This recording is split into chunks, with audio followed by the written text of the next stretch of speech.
chuo cha Mhubiri muriango wa chenda fukianza msoro wa kwanza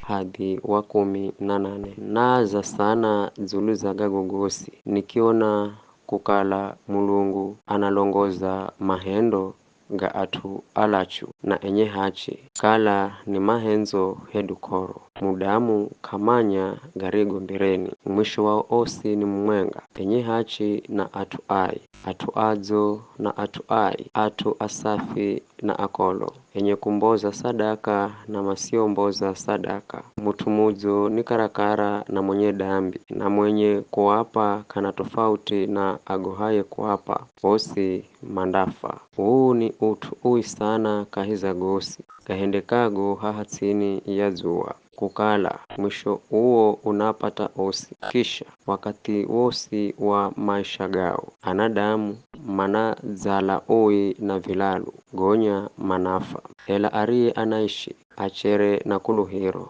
mana bahakuro arie moyo kuriko simba wakufa maishio manamanya kukala mandafa ela atu mariofa kamamanya kitu chochosi kamana mariho kaheri kakuna ukumbusho zulu zao na manasa hawiwa kamare mahenzo gao koro zao na tamaa zao josi vidza ngamika hamwenga na o enye na hata kama shiriki kaheri kahiza kitu chochosi hahatsini ya zua kwa visho enda ukarie chakurya kwa furaha kiza unwe divaiyo kwa moyo wa kwererwa mana Mulungu azagonya kuvikubali visho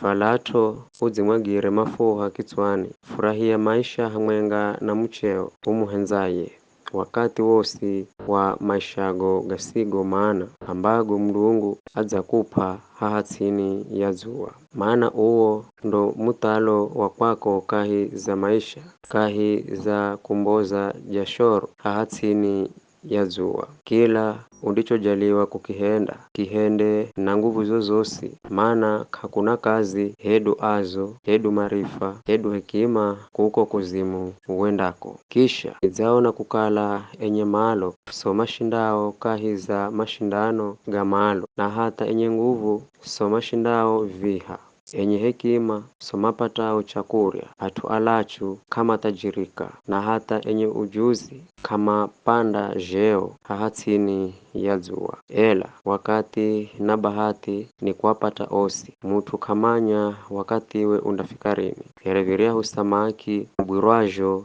kwa bahati mbii ni nyavu na hereviriahu unyama ubwirwajo ni muhambo kwa gafula ndijo anadamu mapatwajo ni hasara bila kumanya kisha bai nizao na mfano wa hekima nirioyona kukala ina maana sana hahatsini ya zua pakala na muzi mumwenga mutite uriwokala na atu achache mutawali mumwenga mwenye nguvu akiza kiuzingira na kuzitayarisha kupiga kahi za mzi uo pakala na mkia mumwenga mwenye hekima arie utija mzi uo wa hekimaye ela kakuna mutu hata mumwenga arie mukumbukira bai ninaamba hekima ni mbizo kuliko nguvu izaho hekima ya maskini inavujwa na maneno gapakwe kagagwirwa baha kusirikiza maneno gapore ga mutu mwenye hekima uriko kusirikiza kululu za mtawali kahiza dhome ra azuzu ni baha kukala mwenye hekima kuriko kukuluhira silaha ela mutu mumwenga mwenye dambi ananonga mautu manji madzo